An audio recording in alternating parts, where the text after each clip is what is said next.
Buenos días a todos. Hoy vamos a ver el tema de las biomoléculas. Vamos a hacer un repaso rápido de cuáles son las 4 biomoléculas que componen a las células y a los seres vivos. Entonces vamos a activar el puntero que por aquí anda para ir seleccionando algunas cosas y pues empezamos.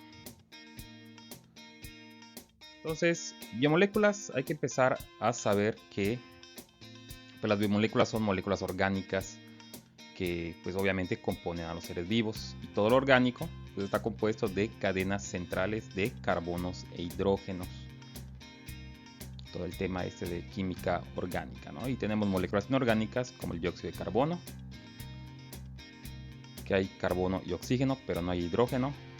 El agua es una molécula inorgánica, hay oxígeno, hay hidrógeno, pero no hay carbono. Y el cloruro de sodio, por ejemplo, bueno, aquí estoy tapando con imagen. Entonces vámonos rápidamente a cuáles son las 4 biomoléculas que componen pues a las células y a los seres vivos. Tenemos a los carbohidratos o azúcares, a los lípidos, que aquí tenemos grasas, aceites, ceras, por ejemplo. Proteínas, hay un montón de proteínas, muchas estructuras que componen una célula y nuestro cuerpo son proteínas, como el pelo, por ejemplo, las uñas, parte de la piel. Los anticuerpos son proteínas, etcétera, ¿no? Y tenemos los ácidos nucleicos como el ADN y el ARN, perdón. Entonces, para saber, o más bien para continuar con las biomoléculas, hay que saber que esas cadenas centrales de carbonos e hidrógenos pues van acompañadas de grupos funcionales. Entonces los grupos funcionales vamos a encontrarlos en las diferentes biomoléculas. Entonces, dependiendo de dónde se ubiquen, pues van a ir componiendo las biomoléculas. Es muy importante saber cuáles son los grupos funcionales, como el hidroxilo, que es el OH, carbonilo, CO, carboxilo, que es COO. Si le agregamos un hidrógeno al final, sería ácido carboxílico. El grupo amino, sulfidrilo, grupo fosfato, PO4, y el grupo metilo. Entonces, en conjunto los vamos a encontrar en las diferentes biomoléculas. Entonces, agregamos estos grupos funcionales que dependiendo de dónde los agreguemos, pues vamos a ir formando nuestras biomoléculas. Seguimos. Hay que tomar en cuenta también que las biomoléculas son polímeros, es decir, moléculas complejas que se van formando de moléculas más simples. Entonces, cuando decimos, por ejemplo, la clásica frase síntesis de proteínas, vamos a sintetizar una proteína. Entonces, vamos a tomar varios aminoácidos, que son sus elementos esenciales o sus monómeros, aquí está el término, de las proteínas. Juntamos o enlazamos varios monómeros para formar proteínas, y eso se le conoce como polímeros. Entonces, a las biomoléculas se les conoce como polímeros, aunque en los lípidos vamos a ver que hay algo muy, muy característico. Bueno, entonces un ejemplo de polímero así muy muy pequeñito es cuando enlazamos glucosa y fructosa, dos monómeros, dos azúcares simples, vamos a formar un disacárido, la sacarosa o el azúcar de mesa o el azúcar de caña. Entonces es un ejemplo de un mini polímero, bueno, una molécula más compleja que glucosa y fructosa. Entonces la sacarosa, por ejemplo, ya no es glucosa ni fructosa, es la combinación que forma una molécula más compleja que ahora se llama sacarosa con sus propiedades. Bueno, y se van a enlazar, muy importante también, estos polímeros se van a enlazar a través de estos grupos funcionales. Entonces, por ejemplo, para enlazar esta glucosa y fructosa utilizamos los grupos hidroxilo. Entonces nos queda este oxígeno enlazando a estas dos moléculas formando una más compleja que es la sacarosa. Y bueno, vamos ahora a ver cada uno de las biomoléculas. Vamos a empezar con carbohidratos y vamos muy rápido porque sí, es bastantita información. Entonces, carbohidratos básicamente son azúcares, los vamos a encontrar en principalmente plantas, porque son el resultado de la fotosíntesis o uno de los productos principales de la fotosíntesis, que es producir azúcar por parte de las plantas. Igual eso podríamos verlo más adelante en el tema de la fotosíntesis. Pueden comentar qué temas les gustaría que expliquemos. Continuamos. Entonces, carbohidratos, dice, son compuestos formados por carbono, hidrógeno y oxígeno. Viene del significado de carbono más agua, carbohidratos. O sea, carbonos hidratados también se les puede decir. Y los carbohidratos también se conocen como azúcares o también como hidratos de carbono, glúcidos también se les llega a conocer. Y son moléculas pequeñas solubles en agua. Por eso cuando comemos algo que tiene azúcar como tortillas, galletas, pues se disuelven fácil en la saliva, que la saliva también tiene ciertas enzimas. Entonces vamos a dividir en tres grupos: monosacáridos, disacáridos y polisacáridos. Monosacáridos pues son azúcares simples, azúcares que están compuestos de una sola molécula de azúcar, como la glucosa y la fructosa. Ahorita vamos a ver algunos detalles, algunos ejemplos, un poquito más detallados. Disacáridos, cuando enlazamos, pues el nombre nos dice dos monosacáridos, como la maltosa y la sacarosa. Y los polisacáridos son aquellos que vamos a enlazar a muchos monosacáridos. Poli, muchas moléculas de azúcar.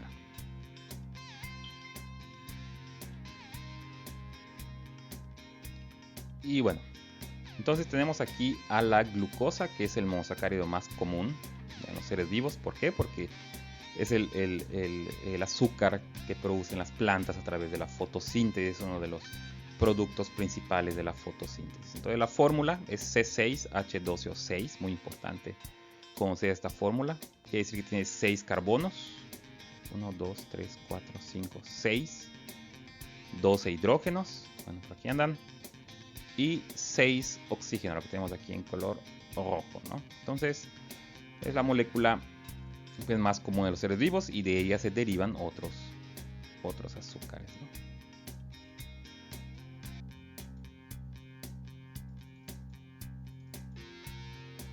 No quiere avanzar. Ay. Vamos a continuar. Entonces, vamos a ver los monosacáridos. Y bueno, tenemos tres principales. Si ustedes toman algún curso sobre biomoléculas más avanzado, como en bioquímica, por ejemplo, van a ver pues la clasificación más extensa en monosacáridos. Aquí en biología vamos a verlo bastante básico y tenemos pues 3 monosacáridos básicos, ¿no? La glucosa, que es la molécula más utilizada, tenemos la fructosa y tenemos también la galactosa. Y a partir de estas vamos a formar disacáridos y polisacáridos, los que vamos a ver ahora, ¿no? Y por aquí dice también, muchos organismos sintetizan otros monosacáridos con la misma fórmula química, pero que tienen estructuras ligeramente diferentes, como la fructosa y la galactosa. ¿Qué quiere decir esto? Que esas 3 moléculas son isómeros, es decir, que van a compartir la misma fórmula química, C6H12O6. Entonces estos son los monosacáridos básicos de 6 carbonos. Les digo, más adelante si toman cursos de bioquímica, por ejemplo, van a ver pues más monosacáridos. Y bueno, glucosa pues también lo vamos a encontrar en la sangre, ¿no? En el caso de la fructosa vamos a encontrar, obviamente es el azúcar de las frutas, y la galactosa es un componente de la leche. Realmente no hay que confundir, galactosa es el monosacárido y la lactosa es el disacárido. Ahora lo vamos a ver. Disacáridos, tenemos el más común, que es la sacarosa, el que vimos hace un momentito.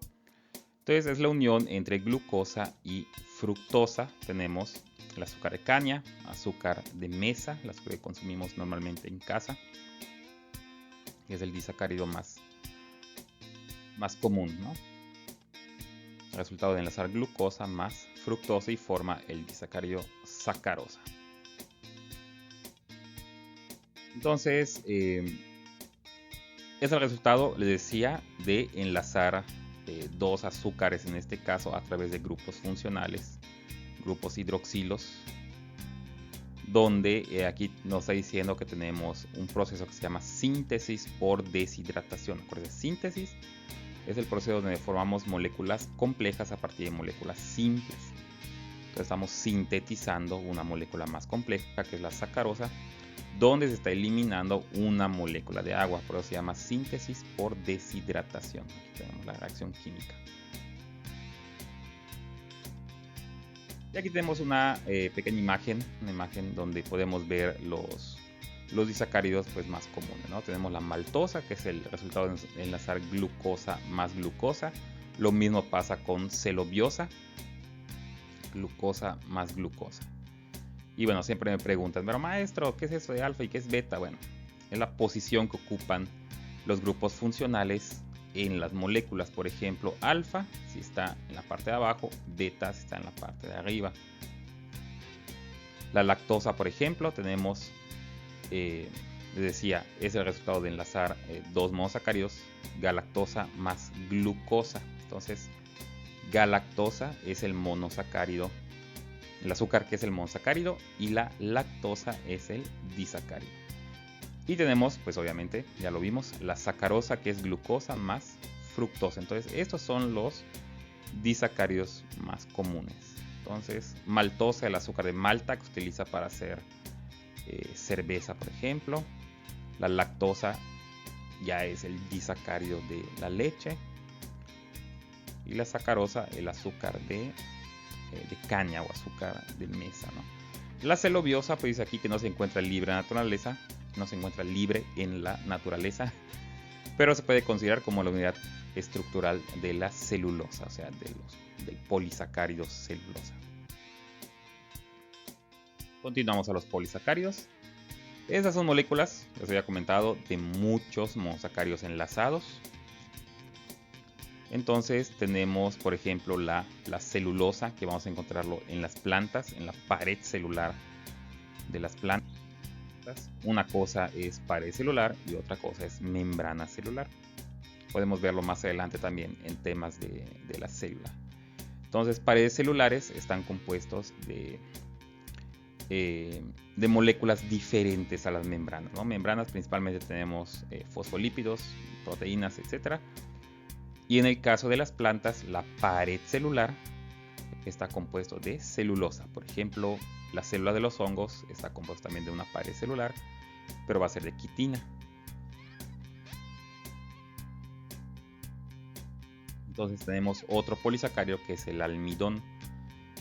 Este lo vamos a encontrar principalmente en, por ejemplo, la papa, la yuca, camote, por ejemplo. Entonces es un azúcar de reserva para plantas. Por eso lo vamos a encontrar en principalmente raíces, ¿no? Como la papa. Y el hecho de tener pues muchas glucosas enlazadas pues va a aportar bastante energía. Tenemos también la quitina, como les mencioné ahorita, hace unos momentos, que es el azúcar que vamos a encontrar en paredes celulares de hongos, pero también lo vamos a encontrar componiendo el exoesqueleto de los artrópodos. Por ejemplo, cuando aplastamos algún insecto, cuando se aplasta algún insecto, algún artrópodo, eso que cruje es la quitina que forma al exoesqueleto. Y tenemos también el glucógeno, que es el azúcar de reserva para nosotros los animales. En el caso de los seres humanos lo almacenamos en el hígado. El glucógeno se almacena, es una molécula bastante compleja, polisacárido. Y bueno, vamos a pasar ahora a las proteínas. Voy avanzando un poquito rápido porque son temas un poquito largos. Y no estamos profundizando tanto, estamos viendo generalidades de estos temas. Vamos a las proteínas, que vamos a encontrar en el huevo, la clara del huevo, principalmente en la carne y pues en algunas estructuras vegetales, ¿no? la unidad estructural de las proteínas, los monómeros, son los aminoácidos. Aquí hay que entender algo muy importante.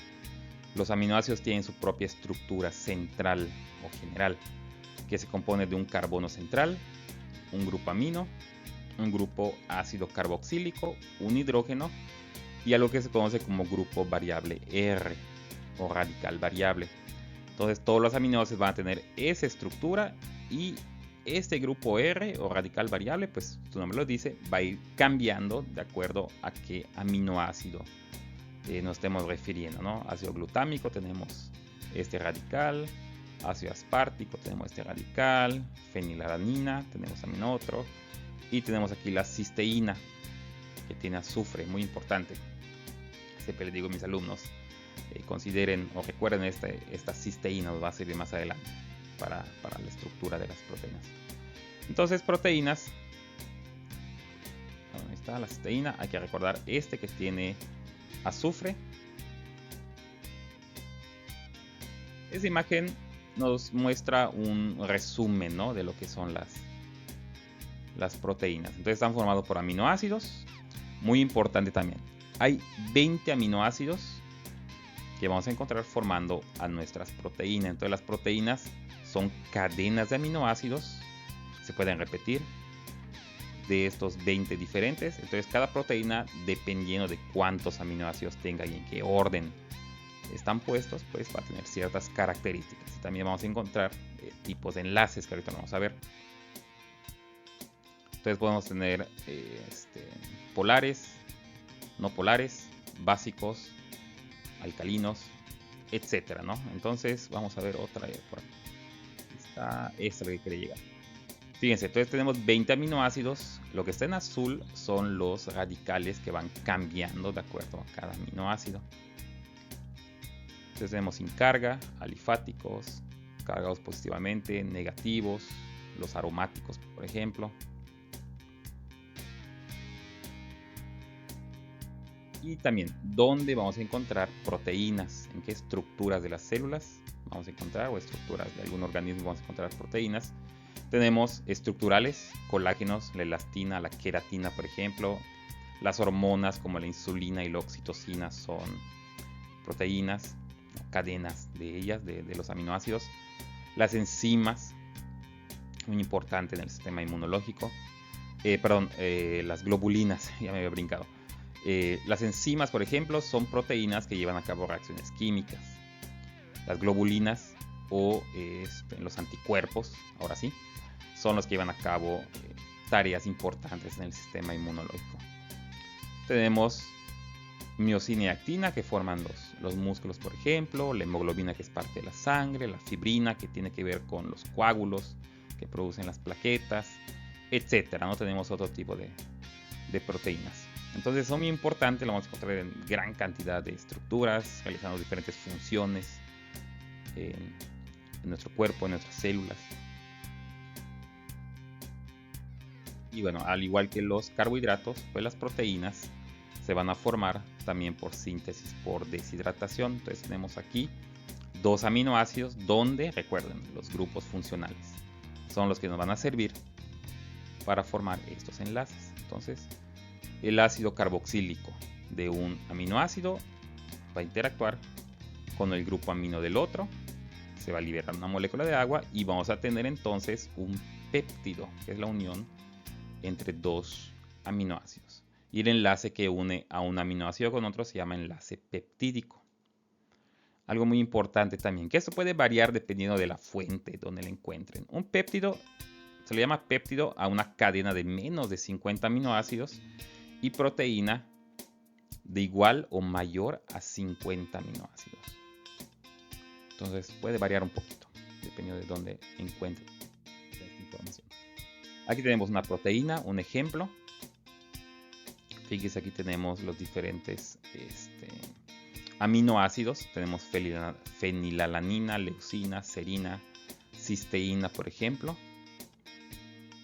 Y el orden de los aminoácidos y cuántos tengamos en la cadena, pues vamos a tener una proteína determinada con ciertas funciones. Entonces, en cuanto a proteínas, tenemos cuatro tipos, o lo podemos clasificar en proteínas primarias, secundarias, terciarias y cuaternarias, cada una más compleja que la otra. Los tipos de enlaces son los que vamos a utilizar para ir definiendo cada uno de ellos.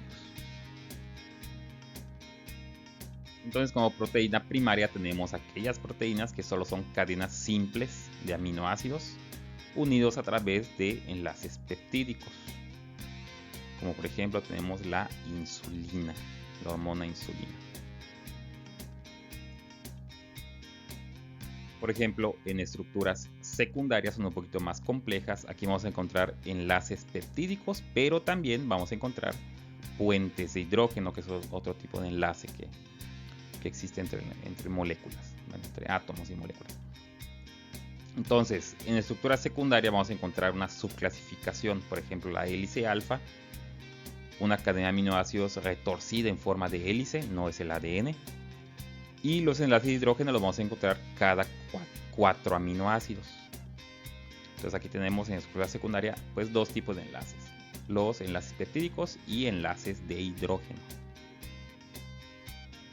Y pues vamos a encontrar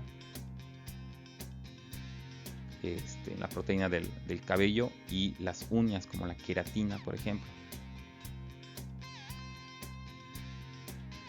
Seguimos igual con proteínas secundarias, hoja beta. Aquí vamos a encontrar también enlaces peptídicos, vamos a encontrar enlaces de hidrógeno, pero los enlaces de hidrógeno están de manera desordenada, sino que la molécula pues tenga en el espacio esta forma o este ordenamiento de las moléculas como si fuera una hoja doblada, ¿no? Pues se le llama hoja beta. Y vamos a encontrar un ejemplo, pues la seda de las arañas, por ejemplo, que es un tipo de proteína secundaria. Igual, esto de las proteínas puede variar un poco dependiendo de la fuente donde encuentren o donde busquen. Bien. Estructura terciaria de las proteínas son un poquito más complejas. Entonces aquí vamos a retomar a este aminoácido que tenía el azufre. ¿Por qué? Porque en la estructura terciaria vamos a encontrar cadenas de aminoácidos con enlaces peptídicos, puentes de hidrógeno y vamos a agregar uno más que son los puentes disulfuro, es decir, aquellos aminoácidos cisteína a lo largo de la cadena se van a traer entre sí formando este enlace disulfuro y va a hacer que la cadena se retuerza formando una estructura pues todavía más compleja que las anteriores. Un ejemplo es la albúmina de huevo y vamos a encontrar también pues algunos anticuerpos. Un ejemplo más común es la albúmina de huevo o albumina de huevo, que es la clara de huevo, ¿no? Lo que es la yema pues son lípidos. Y vamos con la estructura cuaternaria. Entonces, la cuaternaria vamos a ver una estructura todavía más compleja que las anteriores. Vamos a encontrar 4 tipos de enlaces. Entonces vamos a encontrar enlaces peptídicos, enlaces de hidrógeno, enlaces disulfuro y fíjense, atracciones entre porciones de aminoácidos en cargas opuestas que también se atraen. Entonces son estructuras mucho más complejas y las cuaternarias pues ya no solo una cadena de aminoácidos, sino que son cadenas cortas enlazadas entre sí. Entonces forman una estructura todavía mucho más compleja. Y aquí tenemos una que es la hemoglobina de la sangre, que es una proteína muy importante que ayuda a transportar oxígeno.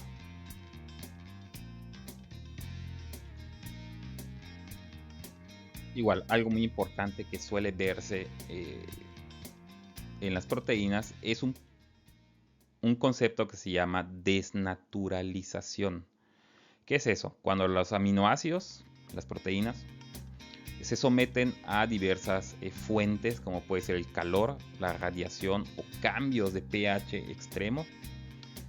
Entonces rompe los enlaces que vamos a encontrar entre aminoácidos, haciendo que una proteína que era cuaternaria, que era terciaria, por ejemplo, secundaria, pierde esos enlaces y regrese a una forma primaria. Entonces, muy importante, una proteína que ha perdido sus enlaces es una proteína desnaturalizada y pierde también sus funciones. ¿Qué es lo que pasa también cuando cocinamos, ¿no? Cuando freímos ahí una carnita asada? Lo que estamos haciendo es desnaturalizar proteínas. Entonces es mucho más fácil también digerirlo para nuestro cuerpo.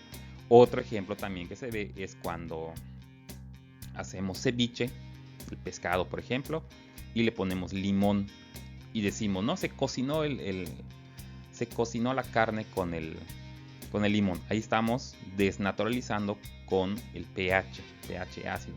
Y pues la radiación también, ¿no?, influye en este proceso. Y bueno, vamos a dejarlo hasta acá. Entonces continuamos en el siguiente video con los lípidos y los ácidos nucleicos. Entonces espero que les haya servido bastante esto, de manera muy rápida. Se podría profundizar todavía más en los temas, pero estamos tratando de que los videos sean cortos y tener una visión pues bastante general de estos temas. Entonces pues muchas gracias por ver este video. Entonces comenten ahí abajo qué temas les gustaría ver, qué tema les gustaría que aborde. Y bueno, con gusto y nos vemos. Adiós.